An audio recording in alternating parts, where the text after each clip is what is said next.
Hi everybody! Today we are answering a very important question. Do you have good taste in books? In short, I can promise you, yes, you do have good taste in books. In fact, I am so right about this that everything else seems wrong. If you want to find out how I know for sure, keep watching. Okay, so the first step in figuring out whether or not you have good taste is in first asking yourself this question. Why do you read? Or why are you reading this specific book? If you'll notice in the background, there's a wide variety of books. My taste in reading is eclectic. And here is a quick example of why. People read books for a lot of different reasons. Some of the primary reasons are intellectual stimulation, which is pretty much what's going on behind me, if I'm being honest.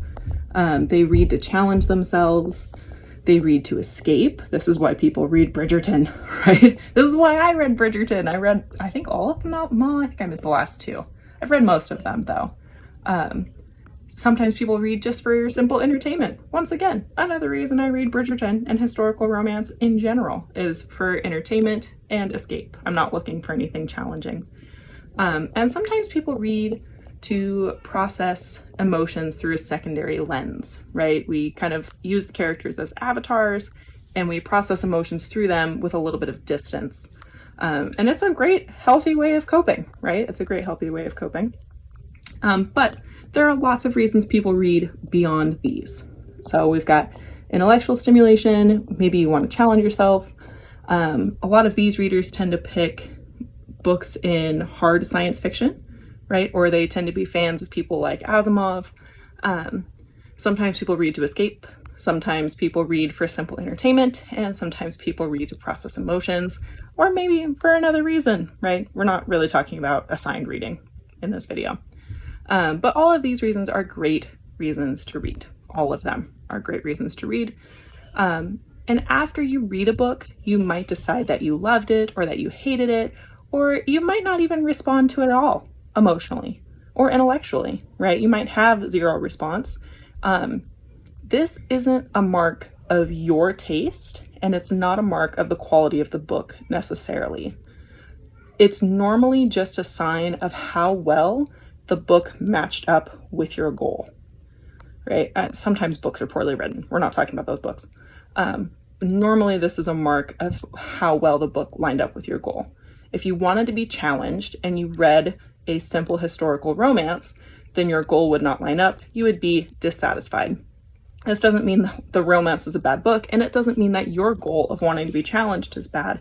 It just meant the two didn't line up in that particular instance. What this means is that you and your best friend or your mom or whatever, your reading buddies in your book group might read the same book and have totally different responses. And it's because your goal in reading the book was different, right? Your goal in reading the book was different. Your goal isn't any more or less valid. Your taste isn't any more or less valid. It's just different. It's just different. So in other words, never let anyone tell you that you have bad taste in books because you didn't enjoy Grapes of Wrath or any of the other classics, right? Maybe you didn't dig Dante's Inferno. This is fine.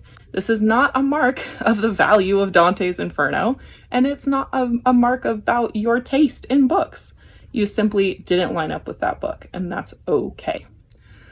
Shaming other people for what they read or why they read it or their opinions about certain books is nothing more than a pointless exercise in sowing discord. In my opinion, you have good taste in books. I promise.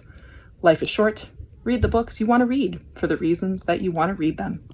Thanks for coming to my TED Talk.